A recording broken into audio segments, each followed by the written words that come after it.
What's up, guys? Frogman here with bassbait.net. A couple of folks have been asking me about the boat that I use, given that it's referenced in the YouTube videos for Bassbait as well as bassbait.net with all of our blog posts. So I figured I'd give you guys a rundown and a review of the Basstender 11.3 bass boat. So as promised to those who were asking, here it is. I'm going to go over everything with you guys, start to finish. If there's anything that I missed or if you guys have any questions, please let me know in the comments section down below. I'd be happy to answer those or cover more details for anything about the boat. To be honest with you guys, there's really not much about the boat that I don't like, and I'll go over that right now. So without further ado, here's the Basstender 11.3 bass boat. Alright guys, so I got some spare tires underneath, but we will start at the front of the boat. So this is our connection for a Humminbird fish finder, which we don't have connected now given the winter. You can see the flat deck going along here. And up front we have a trolling motor, which I'll show you the details on that. It's a Minn Kota 36-pound thrust. I find for this boat that it does the job. I don't think you really need anything more than that. You might even be able to go a little lighter on that. Got the trailer here. I'm definitely going to fix some parts on it, and just kind of a disclosure for the boat. All the wiring is going to be redone. All the trailer parts, everything's going to be kind of overhauled this, coming spring season. Again, she looks a little rough. I haven't cleaned her up from this past season, so that's all going to change. So bear with me on that. And we have the battery compartment here. So this has all my connections for a little bit of ice, but all my connections for batteries, trolling motor, all the wiring, everything is there. As you can see, we got a rod holder here. This is all being redone. All the electronics are going to be redone this season, so that the electronic console is good to go. It's kind of important to note on this boat, guys, it has kind of everything you're looking for in a bass boat. So it has the live well, for example. Again, it's going to be cleaned out, but I mean, decent sized live well for an 11-foot boat. So we got the live well there, or if you don't want to use it for a live well, you can always use it for storage. Got our marker buoys up front, and then on the other side, I'll show you guys. On the other side, guys, we got our tackle storage. Again, plenty of tackle storage on that side. So I got my seat here, if you can see that. Again, some of those parts will be replaced, but we do have a seat up front. I got some more storage here. This holds our mushroom anchor. The trolling motor gets us where we need to go, and then we have some decent rope on there to hold down the boat where we want to be. Up front here, front of the trolling motor, when the trolling motor's in, you can get more access to this. But again, dry storage, we use it actually for a cooler. So we'll throw in a plastic bag and then put in a bunch of, sodas, beers, whatever we're having that day. One thing I want you guys to notice on this boat is if I close up all of that storage, I'll try to get back here towards the back of the boat, you pretty much have a higher half deck with your lower half deck. So again, you got the higher half with the lower half. And the thing I like about that is this model itself, from what I know, it's not made anymore. So the model here isn't made anymore.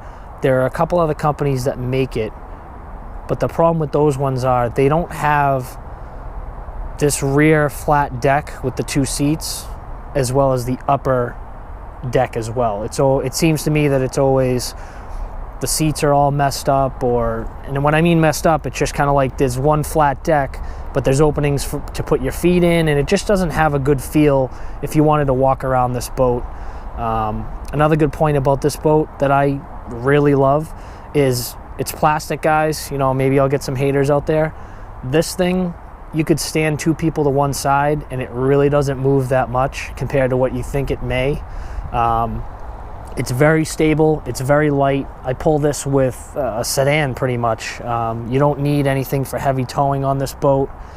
If I come back here, you can see the back there. We got everything for drainage, bilge pump, live well, aerator, you know, everything you're gonna need is all ready to go. So the outboard motor that I normally have on this boat is not on here, given that it's the winter here in New England. But I do use a 9.9 horsepower Nissan. This boat gets right on plane for me once you start getting that speed going. It's really fun to drive. We've got our setup here for our trolling motor. If we wanted to put a trolling motor in the back, we certainly could, if it wasn't something where you wanted to have an outboard. So there's a lot of flexibility with this boat. Again, it's extremely light, it's extremely durable. I haven't had any issues with it. Been trying to keep it as nice as I can. Sometimes the winters are a little brutal, but I'll definitely get her to where she needs to be. In the back here, guys, so we got our aerator to the left, and then we got our bilge pump to the right. So if you can see that. I find for being such a small boat that it's really easy to handle any type of maintenance on this boat. For instance, this seat, you can just unscrew this seat here, and then once you take that seat off and the floor off with some screws, you have full access to clean, make sure that all the tubing is all correct, the electrical, the wiring. You have navigation lights up front. I'll show you guys those. See that navigation light. Cup holders. So pretty much everything that you guys could want, or maybe not you guys, but definitely me, everything you could want in a bass boat. Bilge pump, live well that actually works, aerator, nav lights, very light to maneuver, very light to be able to tow and to operate. You can get, you know, a cheaper trolling motor and it's going to do the job. Very little maintenance on this boat, and who knows, maybe it's your first boat and you don't want to start off with, you know, a 9.9 horsepower engine. That's fine. You don't have to do that. You can go out and you can get yourself a trolling motor, throw it in the back, and you'll be all set. The only recommendation I would make on this boat, and the only complaint I'd really have, is when you have that front trolling motor in and set up and good to go, the issue that you're going to have is if you don't have anything on the back, the boat is so light that it's kind of backlight, so to speak, where you're so top heavy towards the front that the back just kind of keeps circling around. So if you have an outboard on there and you're using the trolling motor, keep it in the water. It does give you some more drag, but at the same time, it's going to help you maneuver easier.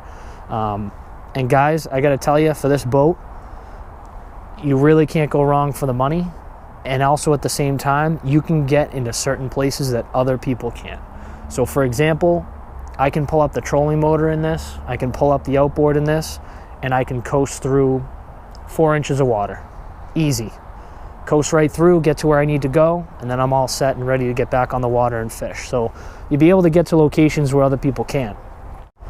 So all in all, guys, again, she definitely needs some work for this upcoming season. We used her a lot, myself and the tube dude. We got out on the water as much as we could with her. So there's a lot to be done this season to get her up to where she needs to be, but this boat is awesome. I'll show you guys some videos in the next couple clips, just giving you, you know, how she is out on the water.